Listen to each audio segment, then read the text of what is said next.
তোমাতেই আসক্ত। পর্ব ৩। তানিশা সুলতানা। এই মুহূর্তে বর্ষর একখানা ঘূর্ণিঝড় বয়ে গেল সুইজারল্যান্ড এর জুরিক নামক শহরের এক কোণায় অবস্থিত আবরার কুটিরে।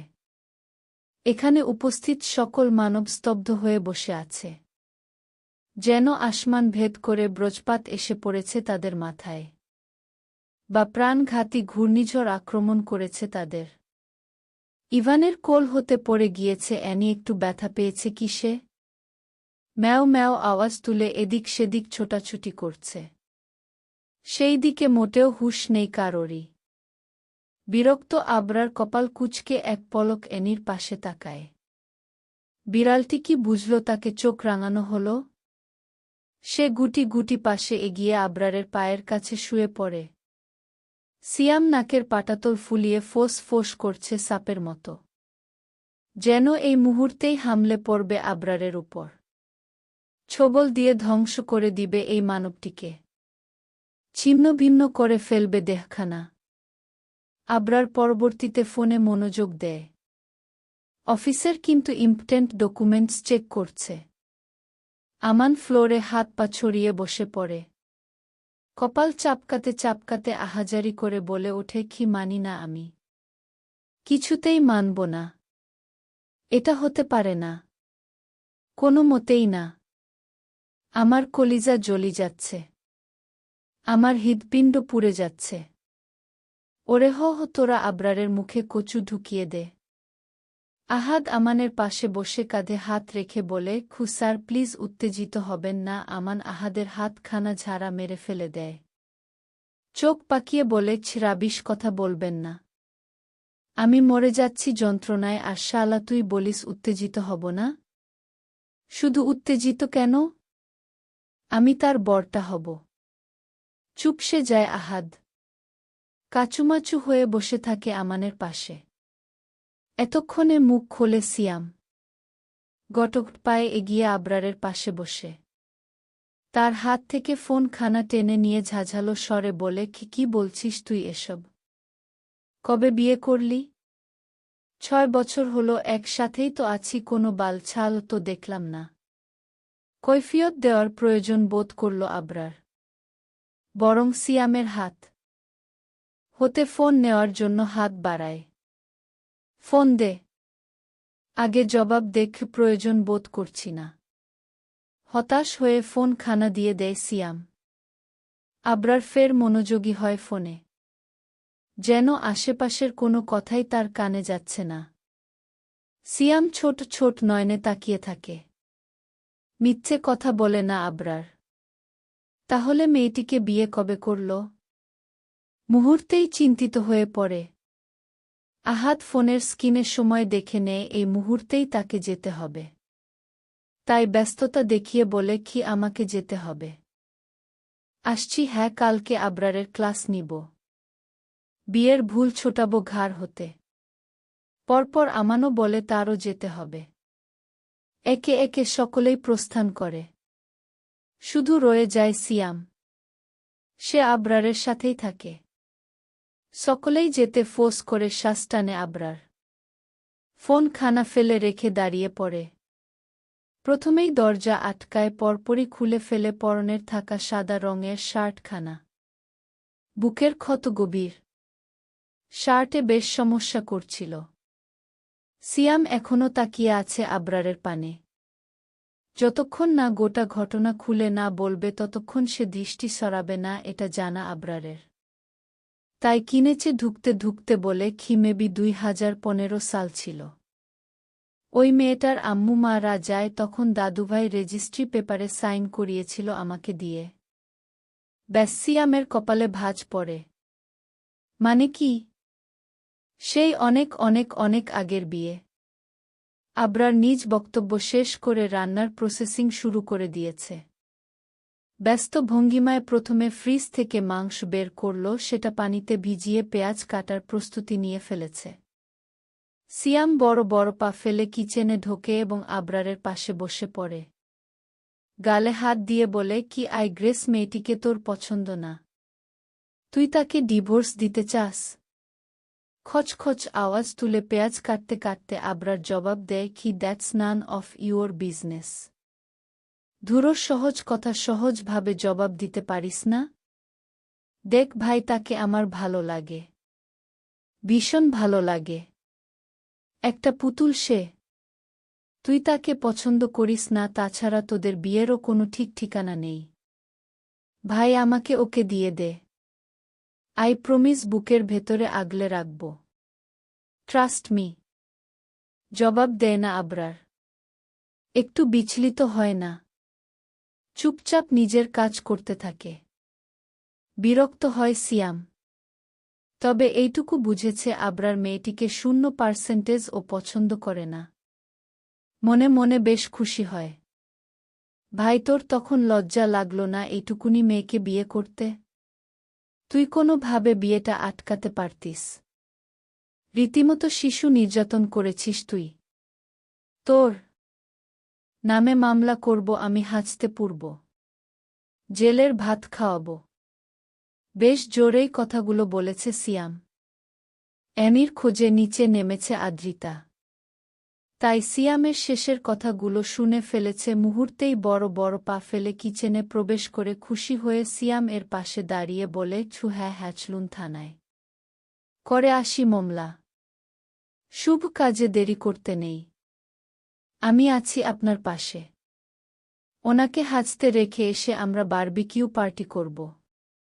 আবরার ঘাড় বাঁকিয়ে তাকায় আদ্রিতার পানে।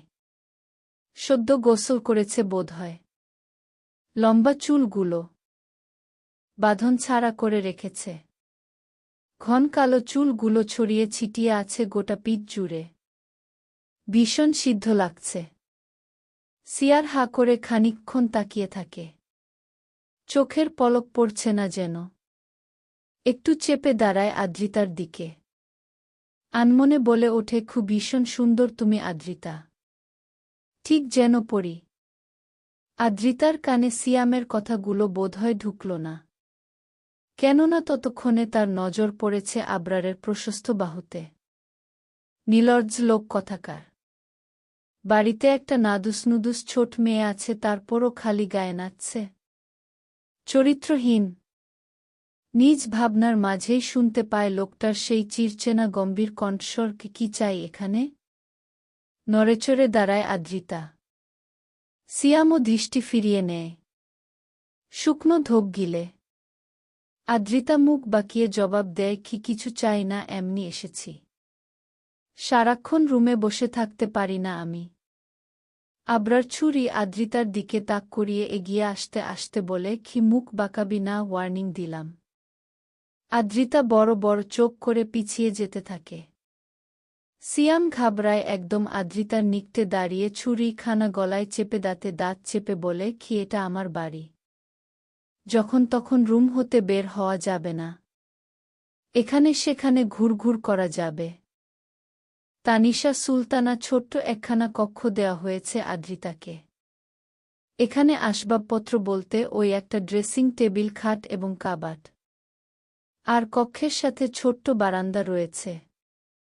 সেই বারান্দা হতে বিশাল পাহাড় এর দেখা মেলে। গাঢ় সবুজ রঙের উঁচু উঁচু পাহাড় দেখতে মন্দ লাগে না।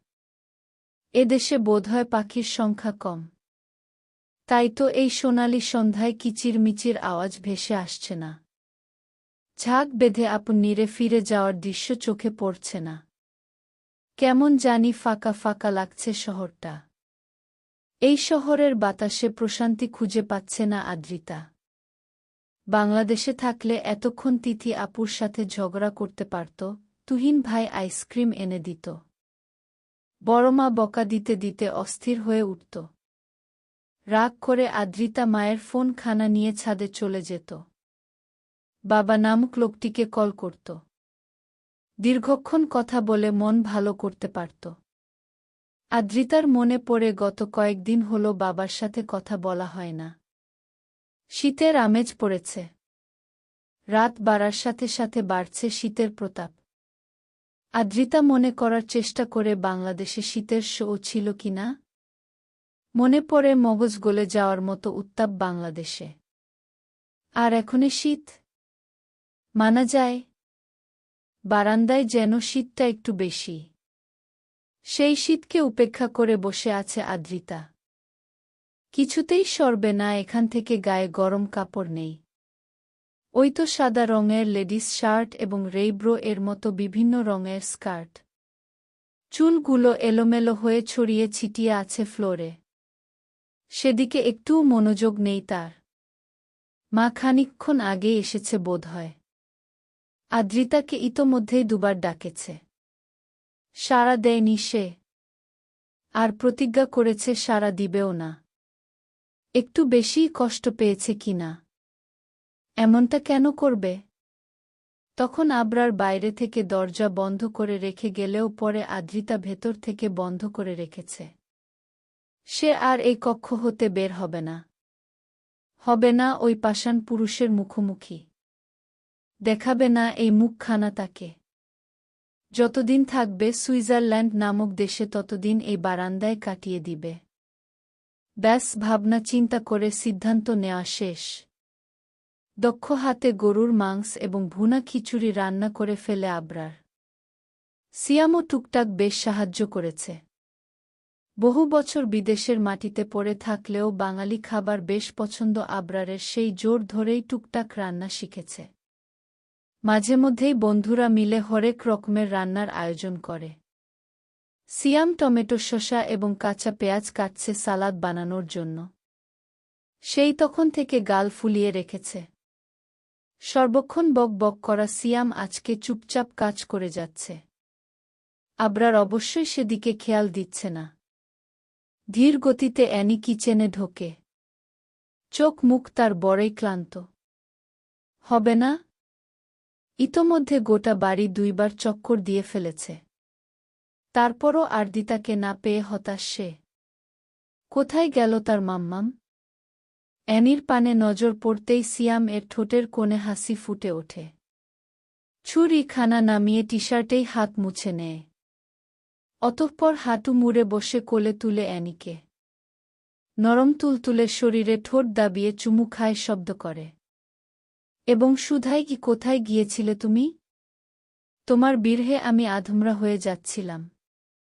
বিড়াল ছানাটি বেশ বিরক্ত। সে অপরিচিত মানুষের কোলে উঠতে চায় না। তার উপর আবার চুমু। সিয়ামের থেকে ছাড়া পাওয়ার জন্য ছোটাছুটি করে ওঠে। মিউ মিউ আওয়াজ তুলে ছেড়ে দিতে বলে। তবে সিয়াম ছাড়ে না। বরং আরও একখানা চুমু খেয়ে বলে, খুওরে হহ, শালা কোলে থাক। তোর মায়ের কাছে নিয়ে যাব। বলেই দাঁড়িয়ে পড়ে। আবরারকে উদ্দেশ্য করে বলে, ব্রো, টমেটো এক পিচ কেটেছি। বাকিগুলো তুই কেটে নিস। আমি আদ্রিকে ডেকে আনি। ঠিক আছে? বড় বড় পা ফেলে কিচেন ত্যাগ করে সিয়াম। আবরারের কোনো ভাবান্তর হয় না। সে নিজ গতিতে কাজ করে যাচ্ছে। যেন সিয়ামের কথা শুনতেই পায়নি অহনা এবং তার বাচ্চাকে সাথে করে এনেছে আতিয়া বেগম। এই মুহূর্তে কিছুতেই মেয়েকে শ্বশুর বাড়ি যেতে দেবেন না মা। আর শাশুড়ি কি এক হল? মায়ের মতো আদর যত্ন কখনোই শাশুড়ি করতে পারবে না। আবরার ছোট ছোট নয়নে বোন এবং বাচ্চাটিকে দেখছে। 5 দিন হল বাচ্চাটি দুনিয়াতে এসেছে। অথচ একবারও আবরার হাসপাতালে যায়নি দেখতে। ওর সব বন্ধুই গিয়েছিল। সিয়ার 3 রাত্রি হাসপাতালে কাটিয়েছে। এমনকি অহনাকে হাসপাতালে সিয়ামই নিয়ে গিয়েছিল। ড্রয়িং রুমের সোফায় বসে আছে অহনা। তার কোলে ছোট্ট ছানাটি, যে হাত পা নেড়ে খেলছে। আতিয়া বেগম ব্যস্ত ভঙ্গিমায় কিচেনে খাবার বানাচ্ছে অহনার জন্য। আবরারের রান্না করা গরুর মাংস ভুনা খিচুড়ি খাওয়া বারণ অহনার। সিয়াম আদ্রিতার কক্ষের সামনে গিয়ে দাঁড়ায়। দুবার টোকা দেয়। কোনো রেসপন্স না পেয়ে শুকনো কাশি দিয়ে গলা পরিষ্কার করে নেয়। তারপর নরম স্বরে বলে, ঘু আদ্রি, অহনা এসেছে তার ছানা নিয়ে। কি যে কিউট! তুমি কোলে নিবে? অভিমানী আদ্রিতার অভিমান গলে জল হয়ে যায়। ছোট্ট বাচ্চা তার বড়ই ভালো লাগে। বাংলাদেশে তাদের পাশের ফ্ল্যাটে একটা বাচ্চা ছিল। আদৃশ্যদা গিয়ে সেই বাড়িতে বসে থাকত, বাবুকে কোলে নিত। এর জন্যও কম বকা খেতে হয়নি তাকে। আর আজকে নিজ বাড়িতেই একখানা ছানার আবির্ভাব হয়েছে। আর আদ্রিতা কি না তাকে কোলে নিবে না? এটা হতে পারে? বারান্দা হতে উঠে এক দৌড়ে দরজার পাশে এসে দাঁড়ায়। শিওর হওয়ার জন্য বলে, কি মিথ্যে বলছেন না তো? একদম না, সিয়াম কখনো মিথ্যে বলে না। সদা সর্বদাই সত্য বলে। তাই তো আমাকে সবাই ভালোবেসে সত্যেন্দ্রনাথ ভালু বলে ডাকে। আদ্রিতা দরজা খোলে। সিয়ামের পানে তাকিয়ে মুচকি হাসে। অ্যানি আদ্রিতাকে দেখতে পেয়েই মিউ মিউ আওয়াজ তুলে হাত এগিয়ে দেয়। যেন শত শত বছর পরে দেখা মিলেছে মায়ের। আদ্রিতা তাকে কোলে নেয়। মাথায় পরপর কয়েকটা চুমু খেয়ে এগিয়ে যায় ড্রয়িং রুমের পানে। সিয়াম মাথা চুলকে বিড়বিড় করে বলে, খুব প্রেমে পড়েছে মন, প্রেমে পড়েছে অচেন্স এক মানুষ, আমায় পাগল করেছে হনা। এক পলক তাকায় আবরারের পানে। বড়ই আশা ছিল তার আবরার এগিয়ে আসবে, বাবুকে কোলে নিবে, অহনাকে জিজ্ঞেস করবে কেমন আছিস কি, কিন্তু সেসব কিছুই হয় না। পাষাণ আবরার বোন ভাগিনীকে এড়িয়ে নিজ কক্ষের পানে অগ্রসর হয়। আখি পল্লব ভিজে ওঠে অহনার। কি করেছে সে? কেন